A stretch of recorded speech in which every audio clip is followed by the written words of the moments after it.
गोरखपुर में माफिया सुधीर सिंह की रंगबाजी,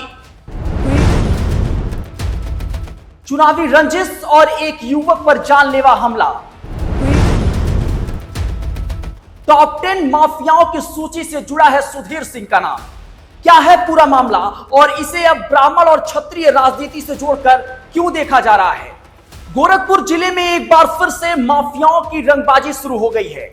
ताजा मामला जिले के टॉप 10 माफिया सुधीर सिंह से जुड़ा हुआ है। उस पर आरोप है कि बुधवार रात खजनी क्षेत्र में चुनावी रंजिश के चलते एक युवक पर जानलेवा हमला कर दहशत फैला दिया गया।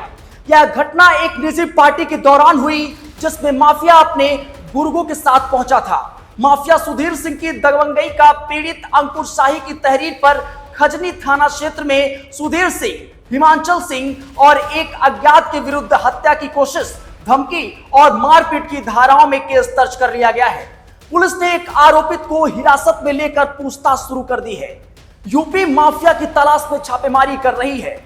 अब आपको बताते हैं कि मामला ब्राह्मण बनाम छत्री का कैसे बन गया। दोस्तों, बीते दिनों आपने देखा कि किस तरीके से ईडी ने विनय शंकर तिवारी पर कार्रवाई की और उसके बाद योगी आदित्यनाथ की सरकार पर विभिन्न तरीके के आरोप लगे। सोशल मीडिया पर इस बात की चर्चा तेज हुई कि योगी आदित्यनाथ द्वेषपूर्ण राजनीति कर रहे हैं और इस तरीके से कार्रवाई को अंजाम दे रहे हैं। लेकिन अब वही सुधीर सिंह मामले को लेकर भी सोशल मीडिया पर इस तरीके की गर्माहट बढ़ी हुई है। संतोष त्रिपाठी नाम के एक फेसबुक यूजर ने लिखा है कि अगर ये कोई ब्राह्मण नेता होता तो योगी जी एक्शन लेते।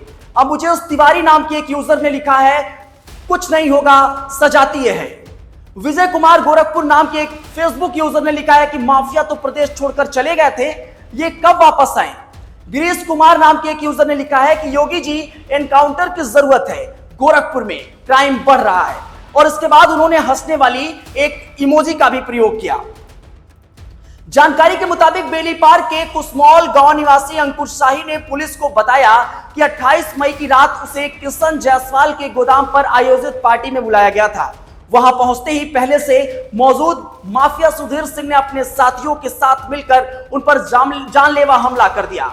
बुरी तरीके से पिटकर वो घायल हो चुके थे। पार्टी में लोगों ने जब बीच बचाव की कोशिश की तो सुधीर सिंह ने किसी को भी बीच में ना पड़ने की चेतावनी दी, अन्यथा अंजाम भुगतने की भी धमकी दी और साथियों के साथ फरार हो गया।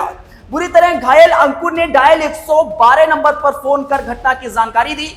गुरुवार को उसने खजनी थाने में सुधीर सिंह निवासी कलेसर थाना गीडा, हिमांचल सिंह निवासी बहुआपार बेलीपार थाना और एक अज्ञात के विरुद्ध मुकदमा दर्ज कराया। पीड़ित का आरोप है कि यह मामला चुनावी रंजिश की वजह से हुआ है।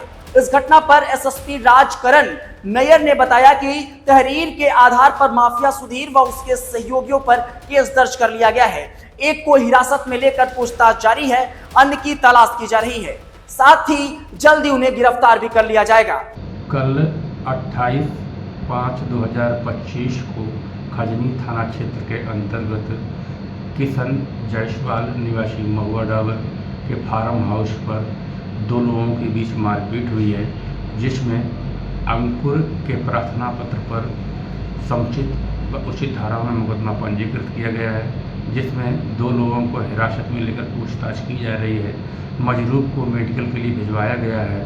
बाद मेडिकल प्राप्त रिपोर्ट समुचित व विधिक कार्रवाई की जाएगी।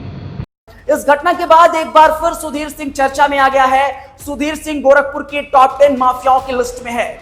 पहले भी उसके खिलाफ 29 से अधिक मुकदमे दर्ज किए जा चुके हैं और हाल ही में जून 2024 में सुधीर को गैर लाइसेंस असलहा रखने के मामले में 2 साल की सजा और 10,000 रुपए के जुर्माने की सजा सुनाई गई थी। इसके अलावा उसके अरबों की संपत्ति को जब्त करने और जिला बदर करने की कार्रवाई भी हो चुकी है। उस पर अंकुर शाही की तहरीर के आधार पर खजनी थाना क्षेत्र पर मुकदमा संख्या 0195/2025 दर्ज किया गया है। यह मामला बीएनएस 2023 की धारा 109, 351(3) और 352 के तहत पंजीकृत किया गया है।